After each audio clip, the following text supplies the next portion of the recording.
Cynicism is just another form of cowardice. For our sergeant are not interested in a midlife crisis. We were to do our freaking work.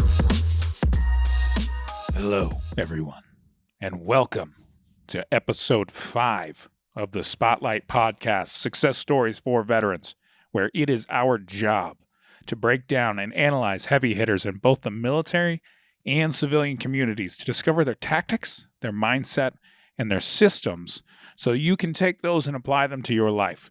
Those heavy hitters range from New York Times best-selling authors to former heads of state and to other divergent thinkers who dominate their field by challenging conventional wisdom. And today we are interviewing Patty Hetu-Tkacik. And we interview Patty because she is a former CIA operations officer, and she's forgotten more about having a bulletproof mindset than most people will ever know. Take notes. Welcome, Patty. Hello, Carson. How are you? I'm doing well. So tell us a little bit about yourself, because we're talking about the CIA, so we don't want to get in any murky water today. But just give us a little bit of background about what it is to be a CIA operations officer and what that looks like. Well, Carson, I was in the agency for over 30 years. I started there back in 1986 and had a 30-year career. And I call it a career because in the agency, you do many jobs and many assignments. But I loved every moment of it. Maybe what got me to that point was when I was younger, I first started out and knew I wanted to become a pilot, actually an airline pilot. So back in high school, I decided, you know what?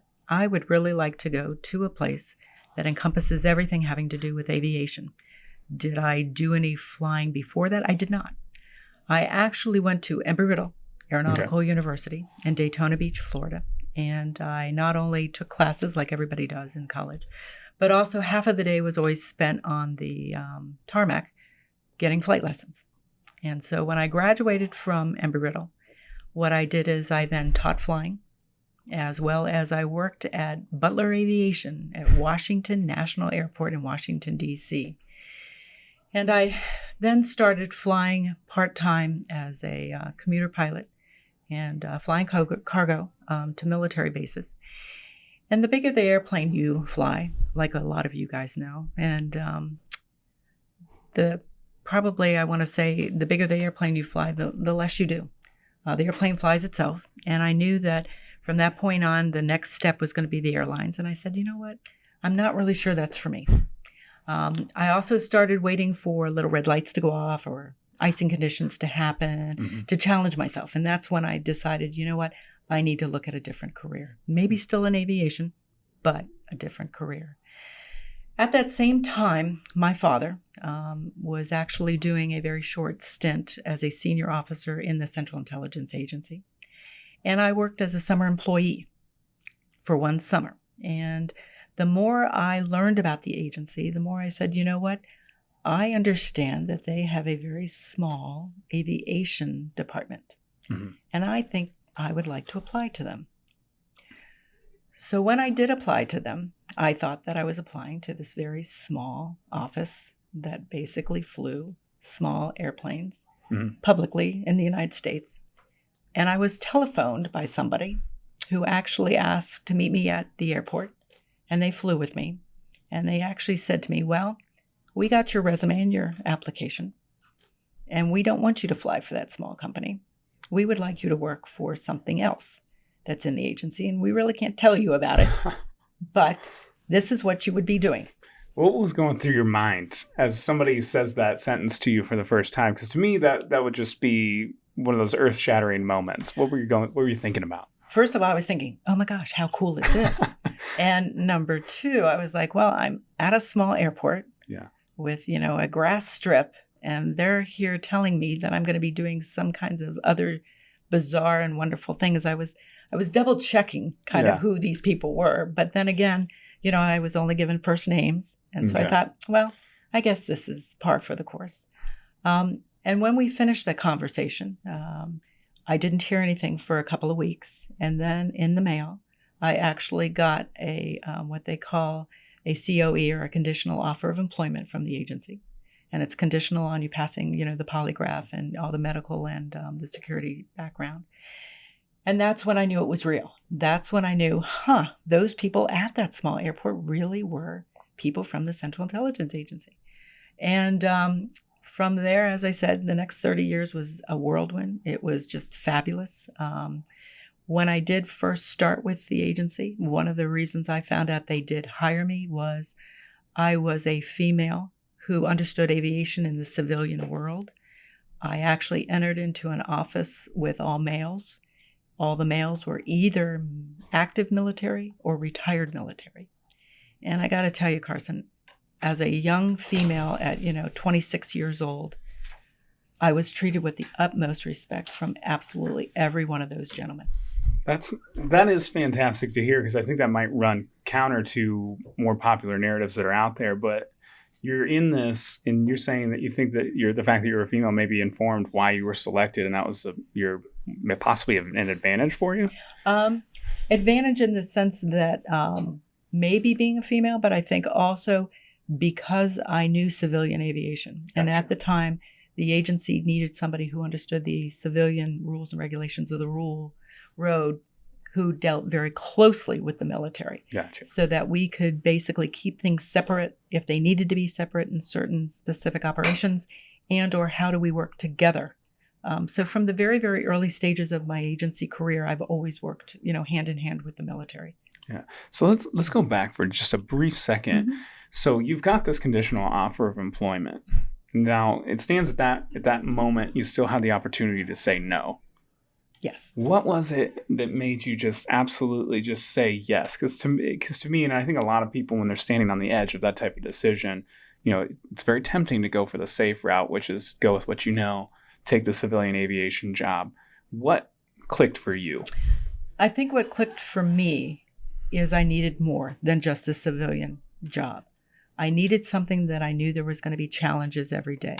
I knew that I needed something that basically would be different every day. And with the agency, I believed that is what sparked me to go there. So I'm assuming then that you got something different every day, and we won't talk about specifics of any of that because, sorry, Isaac Radio World, that none of that's for you. But I'm assuming that you did get that variety that you were looking for. I did. And if anybody probably ever wants to go into the intelligence world, if you are a list maker, someone that has to have a list of things to do every day, that might not be the place for you. Because more times than once, I can tell you, I threw that list out daily. So we talk a lot about flexibility. So flexibility, I'm assuming though that you're tied to a pretty good planning process, but it's not so much about the plan. It's about going through that process. Would that be an accurate way to sum that up, or is it something different? When you mean process, what do you mean? So when you're actually sitting down and you're looking at a situation, you're breaking it apart, saying, what do we need to do here? Okay. Even though you know that maybe 10 minutes later, all of that could change. Right. How do you deal with that type of uncertainty? Well, I think that is one of the things that not only the federal government, but almost any of the intelligence community members, you have to have, yes, the flexibility to be able to work that way, but also be able to work with ambiguity. The other thing is I believe everything we do, we're given a set of criteria. We're given a set of rules and regulations to do and plan.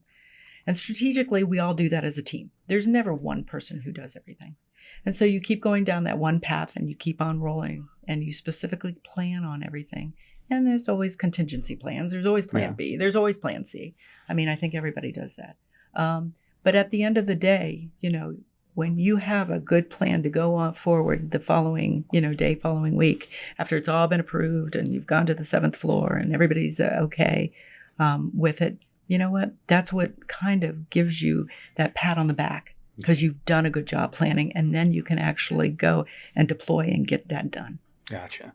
So let's talk a little bit more towards the end of your career in the CIA. So you did 20 years undercover, and then 10 years from undercover.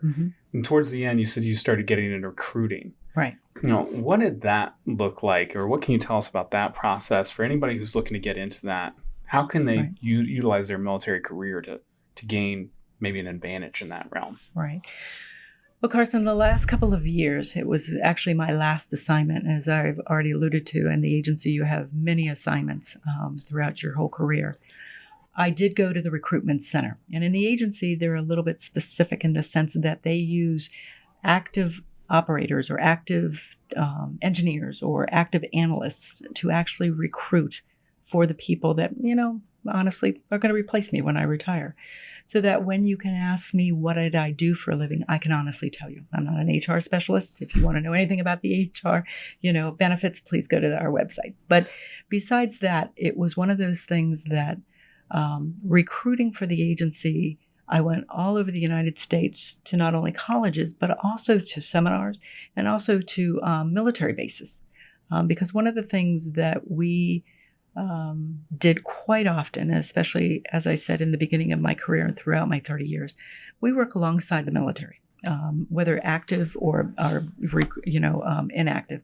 And the thing about the military is not only are we pretty much going down the same goal, the same path, if you will, on many of the operations, but besides that, the military teaches and trains individuals to a point where, a lot of young people that are getting right out of college don't have. I mean, the thing about the military is we've worked with you. You have a work ethic. You work in teams. The integrity is there. The world life experiences are there. The atmosphere, the attitude that military people have is something that, any federal agency and or business would, love to have as a possible employment. As far as the attitude, what are the X factors that you're seeing within attitude that play into that? You talked about teamwork, things like that, but on an individual level, what are the attitude attributes that you see? Well, leadership. I mean, the military teaches almost all individuals leadership, integrity, and not only the other thing is most of us who are either working in the military or working for the federal government, we're there because we give back. We have a feeling, almost a calling, that we want to work to better our country. And, just because you retire or just because you have decided that, you want to get out of the military, that attitude doesn't go away. And so with that, why not use it and then go back to work in a different world? And whether that's, in business or whether that's back into the federal government, why not? Gotcha. So you alluded to that call and that purpose. And it's actually very interesting that you say that, because I know it's something that we've talked about a lot when people are getting out of the military and they're looking for that next step. And a lot of them land on college campuses, and we hear a lot of fundamental feedback that, I don't have a purpose, or I don't really fit in. It seems to me like you're saying that that's actually not necessarily a bad thing, that's actually a good thing, that there's kind of that gap, and then maybe, doing service in the intelligence agency could provide that bridge into doing something different, a different kind of purpose. Oh, absolutely. And whether it's the intelligence world or whether it's another government agency or even a business, in reality, being a recruiter and competing, with other businesses, we've tried to find out, what do they want? They want the same thing. They want somebody with some experience with teams. They want somebody that has the integrity, the communication skills. So I'm competing for those particular type of people with the public sector. And so when you're seeing that, how competitive is the public sector for something versus something like what you were doing as a recruiter? Do you think that it's an easier sell or a harder sell? An easier or harder sell for me? For you or for the businesses? Who do you think is competing better? Actually, the one leg up I have is because most of people that are coming out of the military still, as I said, have that heartfelt want to give back. I mean, I use that all the time because that's what they're going to be doing. They may be leaving the military. They may be leaving one type of lifestyle, but it's pretty much close to the same lifestyle in the federal government. We're very close. Camaraderie is a huge, huge thing. Family is a huge, huge thing. So yeah, you might make more money in a business world, but will you have that same type of feeling that you had in the military? Yeah. Not so much. And we were talking off air before we started. How much bigger is the pool of recruits than what most people maybe perceive from the outside looking in? Because we were talking about age specifically. I think a lot of people disqualify themselves before they even evaluate the decision. Right. how much bigger, or what maybe a better way to state this would be, what counterintuitive myths do you think that are out there that are actually just not true about your ability to get in? Well, I think with a lot of the federal government, there is no age limit. Why? Mainly because we understand that if you're coming to us, as a second career, you're going to be older than the graduates coming out of college.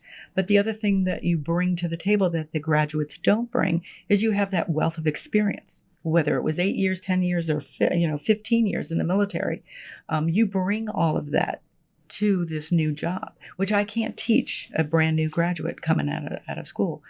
FBI, even, I believe you have to have 3 years of work experience before they'll take you as an agent. So by that time, you're in your upper 20s, low 30s. So yeah, no, there's not an age limit. The agency, CIA, does not have an age limit. Have we hired people in their 40s, 50s, 60s? We sure have. You guys come with a wealth of information and wisdom that, again, I can't get from somebody a little younger. So if I'm a veteran looking to get into this, let's say I've been out for 10, 15, 20 years, maybe I've been out for a while. Is that military experience still relevant to the CIA? Absolutely. Mainly because, once again, the process, pecking order, everything that you, as well as others, have been trained never really goes away. No. Never goes away. And again, those are real attributes that I believe the agency would relish and love in their new applicants. I completely agree. And that's one of the things that we harp on. So for all of you listening to this, please take the takeaway that it's not just Katie and I saying that your experience is valuable. You just heard from somebody who used to be in the CIA how valuable that experience is, and that there's no expiration date on it. There's no expiration date on that experience, and it is so valuable also because she's telling you she's being competitive with other people in the business world. People in the business world desperately need what you have because teamwork is more and more important the more we get into these collaborative decision-making environments that you're seeing in the modern era of business. So, sorry, not to steal too much thunder, but I just think that's such an important point for people to take away that have been in the military. It's so valuable. Well, and the other thing that, to go back a little bit in time before I became a recruiter at the agency, I did spend some time overseas in the war zones. And I dealt with military side by side, whether they were active.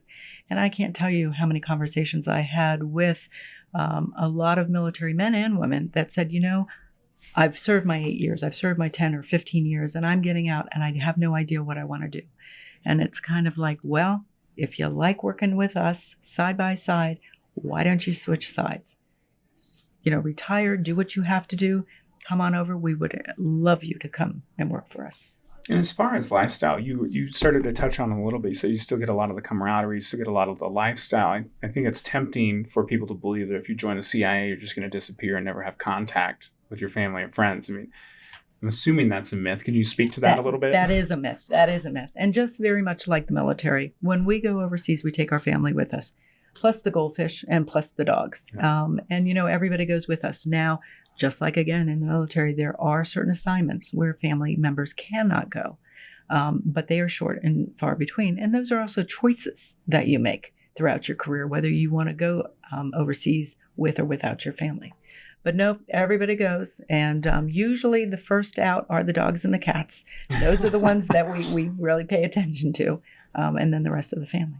Gotcha. So if you could share with us maybe one of the coolest stories from your background, maybe whether it's just flying or anything, dealer's choice on this one. What's a great story that you think people wouldn't necessarily expect? Well, I think one of the funnest stories that I can think back on and kind of tell you about is... Which is a great sentence for the record. Like, this is one of the things I can tell you about. That I can tell you. Back in one of my assignments, I was in a branch where we dealt with all the airplanes. And my boss, who was in charge, basically was having a meeting with some of the contractors because we were outfitting a very large aircraft with a lot of sensors on it. And back then, the meeting was probably about 7 people, and I was the only female in the room. And of course, most of the people there thought I was there to take notes and do the minutes. But all of a sudden, when they started talking about all the sensors and the boxes they wanted to put on the aircraft, my boss turned to me and said, Patty, can we do this? All of a sudden, a lot of eyebrows were raised. And I basically told them no. Because of the weight and balance, because of where they were actually going to put all the antennas in the boxes on the aircraft, it would slow it down so much that it wouldn't be able to actually do the mission, fly, and go the places they wanted it to go. And how did you feel in that moment? Elated. Elated. Because once again, it's kind of fun to walk into a room like that, knowing full well that the majority of people around that table don't believe that you have the knowledge and the wherewithal to basically really be in that meeting to contribute anything. And when it does happen, it's kind of nice. Yeah, it's funny that you say that. So, do you think that there's any value in being kind of underrated or flying under the radar like that? In the intelligence world, absolutely. Because as your career goes on, there's a lot of times people will talk to you and will tell you a lot of things because they don't think you're a threat. They don't think that you can do anything with that information. And so the women in the agency have actually come out very, very well by that. We had something, what I assume is something similar in the Marine Corps. We call it the Lance Corporal Underground, which is people talk in front of you because you're a Lance Corporal because they don't think that you're anybody important. Subsequently, all of this different variation of knowledge, and you'd surprise people because your gunny's like, "How did you know that?" Like, you'd be shocked what people just say when they think that you're not important. They do. So I'm not saying that we should just devalue everybody, but no, that is an interesting point, though. But it is very much so. So, if you were going to give, maybe a blanket statement to veterans looking for a career after their service, it doesn't necessarily have to be in intelligence. What's something that you think that more veterans need to focus on about themselves? Well, I think that the majority of veterans that I have spoken with that want to give back, whether it be volunteer, whether it be a full-time job, I would tell them to not sell themselves so short. They believe that what they've done in the military is all they can do. And surprising enough, they have so much more to offer. And all it is really maybe changing the verbiage a little bit, whether it be on their resume, their cover letters, or in an application. Whether this is right or wrong, a lot of applications or a lot of people that are looking for somebody to fill a job are looking for a certain type of word on that application. Mm-hmm. And whether a veteran knows how to fill out an application right or wrong, that's the first thing I would say is don't sell yourself short. You've got so many skills and knowledge that you have to contribute to the rest. So where could you discover that type of language? Because, there typically seems to be like a secret word that'll unlock a door sometimes when maybe the exact same thing phrased slightly differently doesn't. How would you go about attacking that problem? Well, the one thing we haven't touched on is what do I do now, which is actually I work at Gonzaga University in their Career and Professional Development office over in Crosby. I started volunteering, 1 day a week. And I would say that, first of all, come see me if by chance you can, or send me an email. And if you can, at the end of this podcast, you can always give them my email address. But it is something that I think any career advisor should be able to help a military with their resume to show them how their verbiage can be changed just so slightly for the public world. So we've got go meet with the career counselor, talk to Patty for sure. Are there any other ways? And you talked a little. Actually, let's talk about this. Let's talk about your networking technique, because I was actually very impressed with how you got into what you're doing right now. Can you reverse engineer that process so that maybe somebody could follow along with that? I can. My last assignment, as you all have already heard, I was a recruiter for this Central Intelligence Agency. And I came to Gonzaga quite often for their career fairs. Yes, I flew from the East Coast to the West Coast. Usually it's in the middle of a snowstorm, but that's a different story. And I would come for their career fairs. And my last year in the agency that I knew I was going to retire the following year, I actually went up to the Gonzaga table and asked them if they could use me whether it be part-time, whether it be volunteer, to help with some of, their students get jobs in the future. And surprising enough, they said yes. They would love it when I moved here to actually come see them. And that's what I did is I retired. I moved from the East Coast to the West Coast. And that summer I called up the Career and Professional Development and said, hello, I'm here. What can I do for you? That's fantastic. So I'm gonna translate that just a tad. So step 1 was talk to the decision maker. Correct. Step 2 is follow up. Correct. And then step 3 is show up and do your thing.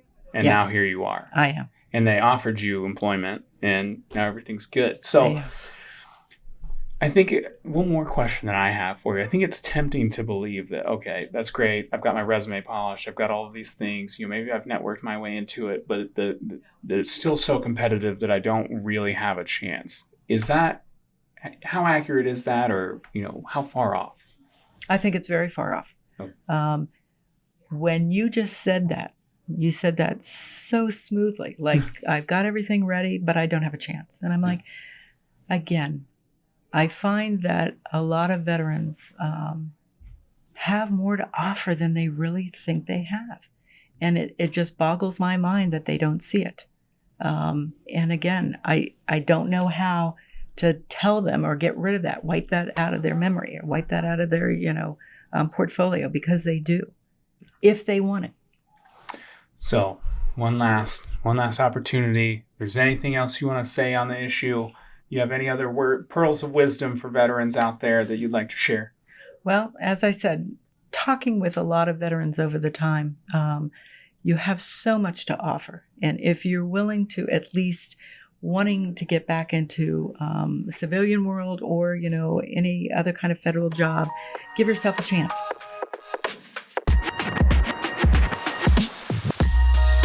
Hey everyone, thanks again for listening to another episode of the Spotlight Podcast. And I just wanted to take a second to ask you who you think should be interviewed on the show. Who do you think is out there that's just absolutely crushing it that the veteran population needs to hear from? That's what we want to hear from you.